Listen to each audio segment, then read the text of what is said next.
თუ კონკრეტული პროდუქტი სოციალური მედიის ტრენდების გვერდზე მოხვდა, კომპანიას, რომელიც ამ პროდუქტს აწარმოებს, ფინანსური წარმატება ფაქტობრივად გარანტირებული აქვს. ასეთი რამ ამ დრომდე არაერთხელ გვინახავს და კიდევ ბევრჯერაც ვიხილავთ, რადგან ასეთია ადამიანის და ბიზნესის ბუნება. ამჯერად ტრენდული პროდუქტების ჩამონათვალში ჩინური მაღაზიათა ქსელის პოპ-მარტის სათამაშო ლაბუბუ მოხვდა, რომელმაც მის შემოქმედ კომპანიას არნახული კომერციული წარმატება მოუტანა. ბოლო 1 წელიწადში კომპანიის საბაზრო კაპიტალიზაცია 540%-ით გაიზარდა, რაც ამ პერიოდში დაფიქსირებული ერთ-ერთი საუკეთესო მაჩვენებელია. ეს სათამაშო უშნო ელფის ფორმისაა და ის დალუქულ ყუთებში იყიდება, ანუ ადამიანმა, რომელიც ლაბუბუს იყიდის, არ იცის თუ რომელი სათამაშო ამოუვა. ეს ბიზნეს მოდელი სხვათა შორის ცოტა ხნის წინ ჩინეთის სახელმწიფო მედია საშუალება People's Daily-მ გააკრიტიკა და მთავრობას რეგულაციების გამკაცრებისკენ უბიძგა, რაც ერთგვარი ნიშანია ინვესტორებისთვის.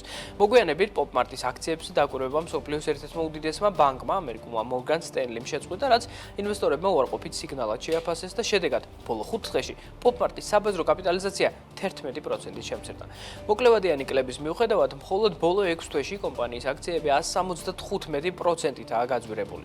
კომპანიის ერთი აქცია დღეს დაახლოებით $31 ივაჭრება, მაგრამ ბანკის პროგნოზით ფასის $38-მდე გაზრდა არის პროგნოზირებული.